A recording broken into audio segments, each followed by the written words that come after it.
नमस्कार, स्वागत है आप सभी का डीडी न्यूज के इस खास बुलेटिन एक्सप्रेस 100 में, जहां हम आपके लिए लेकर आते हैं राजनीति, मनोरंजन, देश दुनिया, खेल और व्यापार जगत की सभी बड़ी खबरों को एक्सप्रेस यानी फटाफट अंदाज में। मैं हूं शैला निगार। आइए खबरों को देख लेते हैं तेज रफ्तार के साथ। संस्कृति मंत्रालय 84 कलाकारों को आज नई दिल्ली में संगीत नाटक अकादमी पुरस्कार करेगा प्रदान। उपराष्ट्रपति जगदीप धनखड़ विज्ञान भवन में ये पुरस्कार प्रदान करेंगे। ये पुरस्कार 75 वर्ष से अधिक आयु के देश भर के ऐसे कलाकारों को दिए जाएंगे जिन्हें अब तक राष्ट्रीय स्तर का कोई सम्मान प्राप्त नहीं हुआ है। संगीत नाटक अकादमी ने कहा है कि इन कलाकारों का चयन भारत की समृद्ध विविध संस्कृति को दर्शाता है। सम्मान के तहत ताम्रपत्र और अंगवस्त्र सहित 1 लाख रुपए की नकद राशि प्रदान की जाती है। प्रधानमंत्री नरेंद्र मोदी रविवार को विश्वकर्मा जयंती के अवसर पर नई दिल्ली के इंडिया इंटरनेशनल कन्वेंशन सेंटर में पीएम विश्वकर्मा योजना का करेंगे शुभारंभ। स्थानीय उत्पादों, कला और शिल्प के माध्यम से सदियों पुरानी परंपरा, संस्कृति और विविध विरासत को जीवित और समृद्ध रखना इस योजना का है उद्देश्य। 18 पारंपरिक शिल्पकारों कर्मियों को शामिल करने वाली इस योजना का मुख्य उद्देश्य उत्पादों और सेवाएं सर्वसुलभ और गुणवत्ता में सुधार करना। प्रधानमंत्री नरेंद्र मोदी रविवार को दिल्ली के द्वारका में इंडिया इंटरनेशनल कन्वेंशन और एक्सपो सेंटर यशोभूमि राष्ट्र को करेंगे समर्पित। PM Modi Delhi airport metro express line पर द्वारका सेक्टर 21 से 25 तक के विस्तार का भी उद्घाटन करेंगे। दुनिया भर के नेताओं के बीच लोकप्रियता के मामले में भारत के प्रधानमंत्री नरेंद्र मोदी आज भी हैं शीर्ष पर। अमेरिकी फर्म मॉर्निंग कंसल्ट द्वारा 22 मुल्कों में करवाए गए सर्वे में पीएम मोदी को 76% अप्रूवल रेटिंग के साथ शीर्ष स्थान मिला। अमेरिकी राष्ट्रपति जो बाइडेन और यूनाइटेड किंगडम के प्रधानमंत्री ऋषि सुनक भी अपने अपने देश में प्रधानमंत्री नरेंद्र मोदी की तुलना में काफी पीछे हैं। केंद्रीय गृह एवं सहकारिता मंत्री अमित शाह आज बिहार का 1 दिवसीय दौरा करेंगे। अमित शाह आज मधुबनी के झंझारपुर में एक जनसभा को संबोधित करेंगे। अमित शाह का अगला कार्यक्रम अररिया के जोगबनी में है, जहां पर वो एलपीएआई के जोगबनी इंटीग्रेटेड चेक पोस्ट पर नवनिर्मित आवासीय भवनों का उद्घाटन और एसएसबी के बथनाहा में नवनिर्मित आवासीय भवनों का वर्चुअल उद्घाटन करेंगे। केंद्रीय मंत्री अर्जुन राम मेघवाल ने कल दिल्ली में आयोजित राम जेठमलानी के जन्म शताब्दी समारोह में हिस्सा लिया। इस अवसर पर मुख्य न्यायाधीश जस्टिस डीवाई चंद्रचूड़ और राज्यसभा सांसद महेश जेठमलानी भी मौजूद रहे। अर्जुन राम मेघवाल ने कहा है कि जेठमलानी को भारतीय न्यायपालिका के सुधार में योगदान और न्यायपालिका के माध्यम से आम लोगों तक सुगम और सुलभ न्याय सुनिश्चित करने के लिए सदैव याद किया जाता रहेगा। आयुष्मान भवा अभियान के तहत आज उत्तर प्रदेश के आगरा में हजारों लोग एक साथ अंगदान का लेंगे संकल्प। साथ ही साथ अंगदान रजिस्ट्री का अनावरण किया जाएगा। केंद्रीय स्वास्थ्य मंत्री डॉक्टर मनसुख मांडविया स्वास्थ्य राज्य मंत्री प्रोफेसर एसपी सिंह बघेल की उपस्थिति में आगरा में आयोजित अंगदान संकल्प का नेतृत्व करेंगे। इसके साथ ही स्वास्थ्य मंत्री 23 एकीकृत सार्वजनिक स्वास्थ्य प्रयोगशालाओं और 87 ब्लॉक सार्वजनिक स्वास्थ्य इकाइयों की भी आधारशिला रखेंगे। सूचना एवं प्रसारण तथा युवा मामले एवं खेल मंत्री अनुराग सिंह ठाकुर ने कल मुंबई में आयोजित एक कार्यक्रम में चल मन वृंदावन कॉफी टेबल बुक का अनावरण किया। इस कॉफी टेबल बुक का लेखन तथा संपादन अशोक बंसल ने किया है। इसे बिम्सटेक फाउंडेशन के अध्यक्ष हरिवंश चतुर्वेदी ने प्रकाशित किया है। किताब में पूरे ब्रिज क्षेत्र, गोवर्धन, नंदगांव, बरसाना, मथुरा और आसपास के 84 कोस के बारे में पूरी जानकारी दी गई है। इन इलाकों में कैसे होली खेली जाती है, कैसे रासलीला का होता है आयोजन। हिमाचल प्रदेश के पूर्व मुख्यमंत्री जयराम ठाकुर ने सनातन धर्म के बारे में बात करते हुए कहा कि सनातन ही सबके साथ भाईचारा और लोकतांत्रिक व्यवस्था में रहकर आगे बढ़ने का तरीका सिखाता है। बिहार के शिक्षा मंत्री चंद्रशेखर द्वारा रामचरितमानस पर की गई विवादित टिप्पणी की केंद्रीय मंत्री पशुपति कुमार पारस ने निंदा की है। उन्होंने कहा कि ऐसे लोगों को मंत्री पद से हटा देना चाहिए। मुंबई में वित्तीय समावेशन पर चल रही चौथी G20 ग्लोबल पार्टनरशिप बैठक का आज अंतिम दिन है। बैठक में शुक्रवार को डिजिटल वित्तीय समावेशन के उच्च स्तरीय सिद्धांतों पर हुई चर्चा। बैठक के पहले दिन डिजिटल पब्लिक इंफ्रास्ट्रक्चर के माध्यम से उच्च आर्थिक विकास के लिए MSME को सक्रिय करने पर एक अतिरिक्त कार्यक्रम हुआ आयोजित। वहीं कल संगोष्ठी की मुख्य बातों पर एक प्रस्तुति आयोजित की गई। बैठक में G20 सदस्य देशों, विशेष आमंत्रित देशों और अंतर्राष्ट्रीय संगठनों के 50 से अधिक प्रतिनिधि शामिल हैं। प्रधानमंत्री मत्स्य संपदा योजना के कार्यान्वयन के 3 वर्ष पूरे हो गए हैं। इस योजना ने देश भर के मत्स्य पालकों को लाभान्वित किया है। मछली पालन करने वाले हितग्राही इस योजना का लाभ उठाकर अपनी आमदनी को बढ़ाने में सफल हुए हैं। ऐसे ही कुछ सफल मत्स्य उत्पादक इंदौर में आयोजित कार्यक्रम में शामिल हो रहे हैं। अलीगढ़ के जनपद में मत्स्य पालन और जलीय कृषि क्षेत्र में निवेश में इजाफा हुआ है। 2020 में शुरू हुई इस योजना के अंतर्गत जिले में 72 से अधिक लोगों को लाभ दिया गया है। अलीगढ़ जनपद में प्रधानमंत्री मत्स्य संपदा योजना के अंतर्गत अनुसूचित जाति और महिलाओं के लिए 60% अनुदान दिया गया है और सामान्य के लिए 40% अनुदान दिया गया है। केरल के कोझिकोड में निपा वायरस संक्रमण पर नियंत्रण के लिए कड़े कानून नियम लागू किए गए हैं। पड़ोसी राज्य तमिलनाडु और कर्नाटक भी अलर्ट पर है।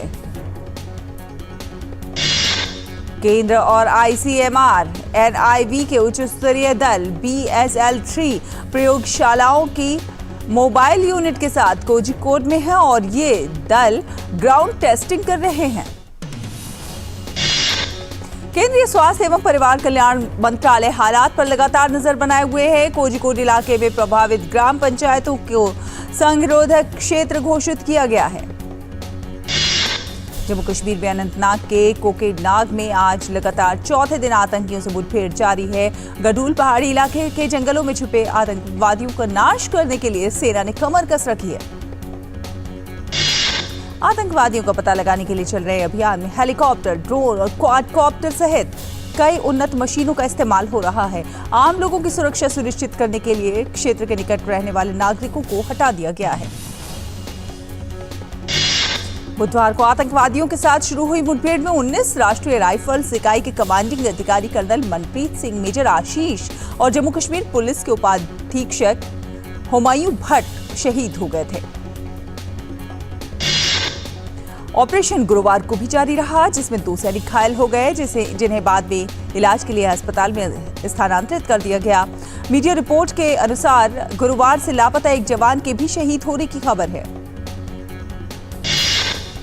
उत्तर प्रदेश के फर्रुखाबाद की कायमगंज विधानसभा क्षेत्र के ऐतिहासिक नगरी कंपिल नगर पंचायत में मेरी माटी मेरा देश कार्यक्रम के अंतर्गत अमृत कलश यात्रा निकली।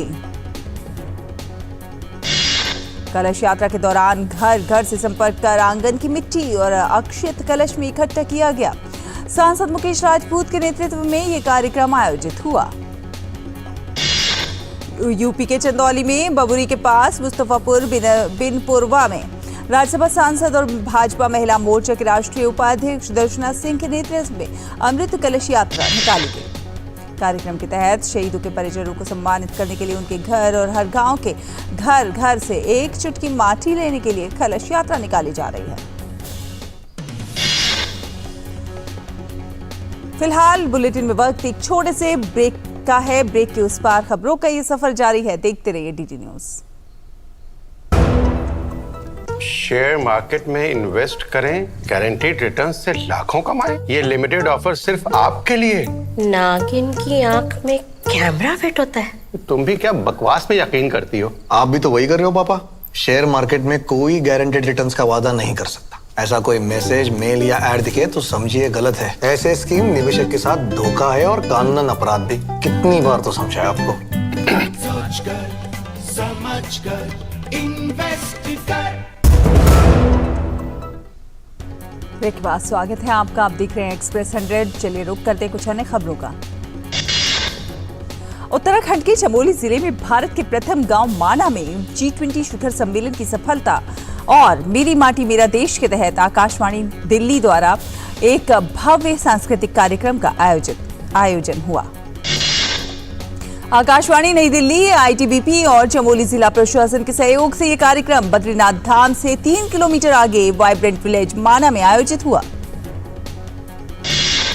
मेरी माटी मेरा देश अभियान के तहत इन दिनों लाहौल स्पीति जिले में भी भाजपा कार्यकर्ता गांव-गांव जाकर अमृत वाटिका के लिए मिट्टी एकत्रित कर रहे हैं। इस अभियान का उद्देश्य उन बहादुर स्वतंत्रता सेनानियों और वीरों का सम्मान करना है जिन्होंने देश के लिए अपना बलिदान दिया है। भाजपा नेता और पूर्व मंत्री रामलाल मारकंडा ने कहा है कि भाजपा ही एक ऐसी पार्टी है जो शहीदों की कुर्बानी को याद करते हुए इस तरह का अभियान चलाकर उन्हें श्रद्धांजलि दे रही है। नेहरू युवा केंद्र हनुमानगढ़ द्वारा मेरी माटी मेरा देश कार्यक्रम का आयोजन 1 सितंबर से 30 सितंबर तक ग्राम स्तर पर आयोजित किया जा रहा है। इस अभियान के तहत घर घर जाकर कलश में मिट्टी और अक्षत इकट्ठे किए जा रहे हैं। इस दौरान ग्राम स्तर से आए कलशों को मिलाकर एक कलश का निर्माण किया जाएगा। 22 से 27 अक्टूबर तक राज्य स्तर पर और 28 से 30 अक्टूबर तक राष्ट्रीय स्तर पर कार्यक्रम आयोजित होंगे। महाराष्ट्र के ठाणे जिले के डोंबिवली में कल शाम 3 मंजिला इमारत ढह जाने से 2 लोगों की मौत हो गई, वहीं एक महिला को सुरक्षित बचा लिया गया। इस घटना में इमारत का मलबा गिरने से अन्य मकान भी गिर गए हैं। घटना की जानकारी मिलते ही फायर ब्रिगेड के जवान मौके पर पहुंचे और बचाव कार्य शुरू कर दिया। राष्ट्रीय जांच एजेंसी एनआईए 2022 के कार बम धमाका मामले में तमिलनाडु के कोयम्बटूर में छापेमारी कर रही है। ये छापेमारी शहर के कई ठिकानों पर की जा रही है। रक्षा मंत्री राजनाथ सिंह की अध्यक्षता में हुई रक्षा अधिग्रहण परिषद की बैठक में लगभग 45,000 करोड़ रुपए के 9 पूंजी अधिग्रहण प्रस्तावों को मंजूरी दी गई। रक्षा अधिग्रहण परिषद ने 12 सुखोई 30 विमानों की खरीद के लिए भी मंजूरी दे दी है। इसके अलावा नौसेना के लिए अगली पीढ़ी के सर्वेक्षण जहाजों की खरीद को मंजूरी दी गई है। राजनाथ सिंह ने कहा कि अब स्वदेशीकरण की दिशा में तेजी से आगे बढ़ने का समय आ गया है। उन्होंने कहा स्वदेशी रूप से डिजाइन, विकसित और निर्मित परियोजनाओं के लिए न्यूनतम 60 से 65% स्वदेशी सामग्री का लक्ष्य रखना चाहिए। केंद्रीय मंत्री पीयूष गोयल ने इंजीनियरिंग सेवाओं, डिजाइन, निर्माण और अनुसंधान और विकास में 2030 तक $100 बिलियन के निर्यात लक्ष्य को प्राप्त करने के लिए इंजीनियरिंग समुदाय को प्रोत्साहित किया। वाणिज्य और उद्योग मंत्री पीयूष गोयल ने वैश्विक सेवा निर्यात सम्मेलन में कहा कि मुक्त व्यापार समझौते से अंतर्राष्ट्रीय व्यापार बढ़ता है और नए अवसर पैदा होते हैं। पीयूष गोयल ने कहा कि देश की आमदनी का 50% से अधिक सेवा क्षेत्र से आ रहा है। उन्होंने कहा पिछले 2 वर्षों में सेवा क्षेत्र में 55% की वृद्धि हुई है। केंद्रीय बिजली मंत्री आर.के. सिंह ने कहा कि बढ़ती मांग को देखते हुए कोयला आधारित बिजली उत्पादन क्षमता 25,000 से 30,000 मेगावाट का और इजाफा हो सकता है। ये 50,000 मेगावाट के निर्माणाधीन क्षमता के अलावा है।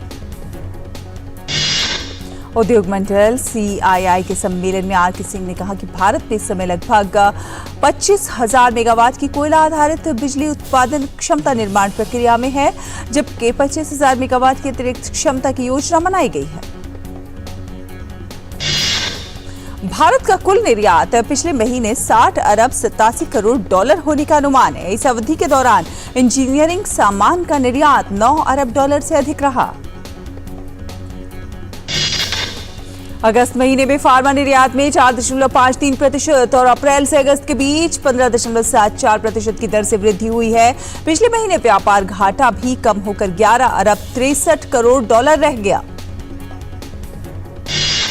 इस वर्ष अप्रैल जुलाई की अवधि में स्मार्टफोन निर्यात में भी 99% से अधिक की वृद्धि दर्ज की गई और ये 467 करोड़ डॉलर से ज्यादा रहा।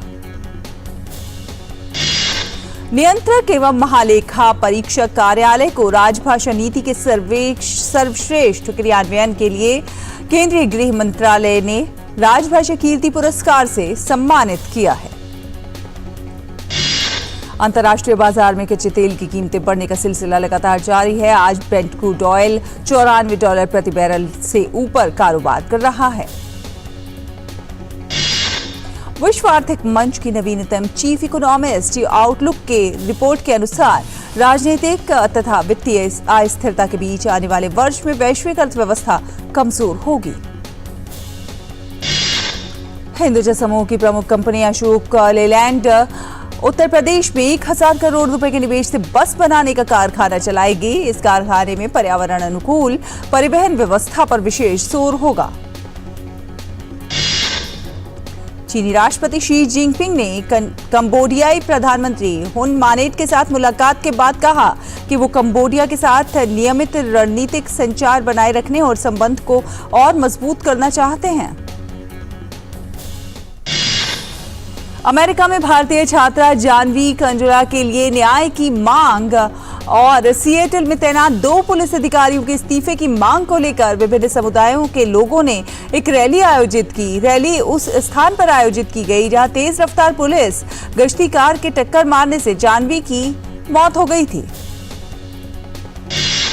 भारतीय अमेरिकी सांसद राजा कृष्णमूर्ति समेत अन्य सांसदों और समुदाय के सदस्यों ने सिएटल पुलिस से भारतीय छात्रा जानवी कंडोला की दुखद मौत की जांच को गंभीरता से आगे बढ़ाने का आग्रह किया। पाकिस्तान के उच्चतम न्यायालय ने देश के भ्रष्टाचार विरोधी कानूनों में पूर्व सरकार द्वारा किए गए संशोधनों को रद्द कर दिया है। न्यायालय ने संशोधनों को चुनौती देने वाली याचिका पर यह फैसला दिया है। इन संशोधनों को जेल में बंद देश के पूर्व प्रधानमंत्री इमरान खान ने चुनौती दी थी। रूस के विदेश मंत्रालय ने 2 अमेरिकी राजनयिकों को 7 दिन के भीतर देश छोड़ने का आदेश दिया। इन राजनयिकों पर अवैध गतिविधियों में शामिल होने का आरोप लगा है। मॉस्को में अमेरिकी दूतावास ने बयान में कहा है कि अमेरिकी सरकार उचित जवाब देगी। अमेरिकी विदेश मंत्रालय के प्रवक्ता मैथ्यू मिलर ने वॉशिंगटन में कहा कि रूस ने राजनयिक जुड़ाव के बजाय टकराव को चुना है। हम उनके कार्यों का उचित जवाब देंगे। अमेरिकी राष्ट्रपति जो बाइडेन के बेटे हंटर पर अवैध बंदूक रखने के मामले में खरीदने के मामले में मुकदमा चलेगा। हंटर पर 5 साल पहले अवैध रूप से बंदूक खरीदने के मामले में मुकदमा चलेगा। अमेरिकी राष्ट्रपति जो बाइडेन ने रिपब्लिकन पार्टी द्वारा समर्थित राजकोषीय योजना की आलोचना की है। बाइडेन ने मेगा बजट पर चेतावनी दी है कि संभावित सरकारी शटडाउन आने की स्थिति में देश पर इसका बुरा प्रभाव होगा। अमेरिकी विदेश मंत्री एंटनी ब्लिंकन ने भारत और अमेरिका के बीच द्विपक्षीय साझेदारी की जमकर तारीफ की। ब्लिंकन ने कहा है कि दोनों देशों के बीच रणनीतिक साझेदारी कभी इतनी बेहतर नहीं रही। लीबिया में बाढ़ ने तबाही मचाई है। बाढ़ से अब तक हजारों लोगों की मौत हो गई है और कई लोग लापता हैं। संयुक्त राष्ट्र में लीबिया के राजदूत ताहिर अल सोनी ने विनाशकारी बाढ़ से होने वाले परिणामों की चेतावनी दी है। लीबिया में मिस्र, ट्यूनीशिया, संयुक्त अरब अमीरात, तुर्की और कतर से बचाव दल पहुंच गए हैं और राहत कार्य में जुट गए हैं। तुर्की, इटली समेत कई देश मदद के लिए आगे आए हैं। एशिया कप में सुपर 4 राउंड के आखिरी मैच में टीम इंडिया को हार का सामना करना पड़ा। बांग्लादेश ने भारत को 6 रनों से हराया। मौजूदा एशिया कप में ये भारत की पहली हार है। टूर्नामेंट के लिहाज से इस मैच का कोई महत्व नहीं था और टीम इंडिया पहले ही फाइनल में अपनी जगह बना चुकी है और 17 सितंबर को श्रीलंका से खिताबी मुकाबला खेलेगी। बांग्लादेश ने पहले बल्लेबाजी करते हुए 8 विकेट खोकर 265 रन बनाए। 266 रन के लक्ष्य का पीछा करते हुए भारतीय टीम सभी 10 विकेट खोकर 259 रन ही बना पाई। शुभमन गिल ने 121 रनों की शानदार पारी खेली। दक्षिण अफ्रीका ने 5 वनडे मैचों की सीरीज के चौथे मुकाबले में ऑस्ट्रेलिया के खिलाफ 50 ओवर में 5 विकेट पर 416 रन बनाए। हेनरिक क्लासेन ने 83 गेंद पर 174 रनों की तूफानी पारी खेली। फिलहाल रुकेंगे एक और छोटे से ब्रेक के लिए। आप बने रहिए हमारे साथ। बहुत हार्ड वर्क करते हो, मेरी तरह स्मार्ट वर्क करो। क्यों? लॉटरी लगी है? लॉटरी समझो, शेयर मार्केट की एक मस्त स्कीम में इन्वेस्ट कर रहा हूँ। गारंटीड हाई रिटर्न्स आएंगे। आपके गारंटीड हाई रिटर्न्स कोई करण अर्जुन नहीं है जो जरूर आएंगे। मतलब? बाबा, शेयर मार्केट में जोखिम होता है। कोई भी गारंटीड हाई रिटर्न्स का वादा नहीं कर सकता। ये गैर कानूनी है। अच्छा? हाँ। सोच कर समझ कर इन्वेस्ट कर। ब्रेक के बाद स्वागत है आपका। आप देख रहे हैं एक्सप्रेस 100। चलिए रुक करते हैं कुछ और अन्य खबरों का।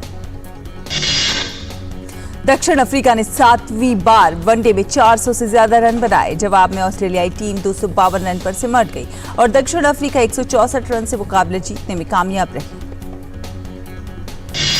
इंग्लैंड क्रिकेट टीम ने चौथे और आखिरी वनडे मैच में न्यूजीलैंड क्रिकेट टीम को 100 रन से हरा दिया।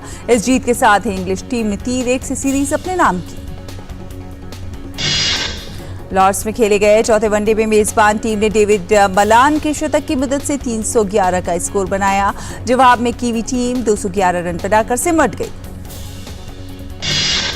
इंग्लिश दिग्गज गेंदबाज जेम्स एंडरसन का मानना है कि सलामी बल्लेबाज जेसन रॉय को न्यूजीलैंड के खिलाफ श्रृंखला में हिस्सा नहीं लेने के बावजूद इंग्लैंड की विश्व कप टीम में बने रहना चाहिए। रॉय पीठ की ऐंठन के कारण न्यूजीलैंड के खिलाफ वनडे सीरीज से चूक गए थे। हालांकि अपनी फिटनेस साबित करने के लिए अगले हफ्ते आयरलैंड के खिलाफ खेल सकते हैं। लखनऊ के विजयंत खंड स्टेडियम में आज से शुरू हो रहे डेविस कप वर्ल्ड ग्रुप 2 के मुकाबले का ड्रॉ शुक्रवार को मुख्यमंत्री योगी आदित्यनाथ ने निकाला। भारत के शशि कुमार मुकुंद और मोरक्को के यासिन डिलिमी के बीच पहला एकल मुकाबला खेला जाएगा। भारत की ओर से रोहन बोपन्ना भी इस प्रतियोगिता में भाग ले रहे हैं। न्यूजीलैंड ने रग्बी विश्व कप में अपनी 50वीं जीत दर्ज की। देर रात खेले गए मुकाबले में कीवी टीम ने नामीबिया को 71 के 3 से मात दी। हालांकि न्यूजीलैंड के एथन डी ग्रूट को लाल कार्ड दिखाकर मैदान से बाहर भेज दिया गया। नामीबिया अपने शुरुआती मैच में इटली से 52-8 से हार गया। दरअसल नामीबिया विश्व कप में कभी कोई मैच नहीं जीता है। 1999 में अपनी शुरुआत के बाद से वो लगातार 23 मैच हार चुका है। मैनचेस्टर यूनाइटेड के बॉस एरिक टेन हैग का कहना है कि जादून सांचो फिर से क्लब के लिए खेलना तय नहीं है। दरअसल 23 वर्षीय विंगर सांचो ने यह दावा किया है कि उन्हें बलि का बकरा बनाया जा रहा है। किलियन एम्बापे के डबल गोल के बावजूद पेरिस सेंट जर्मन को नए बॉस लुइस एनरिक के नेतृत्व में अपनी पहली हार का सामना करना पड़ा है। देर रात खेले गए लीग 1 मुकाबले में पीएसजी को ओजीसी नीस ने 3-2 से हराया। जवान के बाद एक और ब्लॉकबस्टर फिल्म देने को तैयार है एटली। अल्लू अर्जुन के साथ बनी निर्देशक एटली की जोड़ी। Web series Sultan of Delhi का टीजर रिलीज हो गया है। ये 13 अक्टूबर 2023 को डिज्नी प्लस हॉटस्टार पर स्ट्रीम होगा। Reality show big boss season 17 का पहला टीजर रिलीज हो गया है। इस बार सलमान खान नए लुक में नजर आने वाले हैं। बॉलीवुड अभिनेता विकी कौशल अपनी आने वाली फिल्म छावा में छत्रपति संभाजी महाराज के रोल में नजर आएंगे। फिल्म छावा की शूटिंग अगले महीने से शुरू होगी। आमिर खान के बेटे जुनैद की फिल्म महाराजा नेटफ्लिक्स पर रिलीज होगी। ये फिल्म हिच की फेम सिद्धार्थ पी मल्होत्रा द्वारा निर्देशित है। मशहूर फिल्म निर्माता विशाल भारद्वाज की जासूसी थ्रिलर फिल्म खुफिया 5 अक्टूबर को नेटफ्लिक्स पर प्रदर्शित होगी। आमिर खान की बेटी इरा खान अपने मंगेतर नुपुर शिकरे के साथ विवाह के बंधन में बंधने के लिए तैयार हैं। जनवरी 2024 में शादी उदयपुर में होगी। नेटफ्लिक्स और यशराज फिल्म्स ने साझेदारी की है। माना जा रहा है कि दोनों की साझेदारी से जल्द ही मनोरंजन का नया अध्याय शुरू होने वाला है। अमिताभ बच्चन ने कौन बनेगा करोड़पति सीजन 15 के 23वें एपिसोड में टीम इंडिया को वर्ल्ड कप के लिए शुभकामनाएं दी हैं। इसी के साथ एक्सप्रेस न्यूज में फिलहाल इतना ही, लेकिन डीडी न्यूज पर खबरों का सफर लगातार जारी है। आप देखते रहिए डीडी न्यूज। नमस्कार।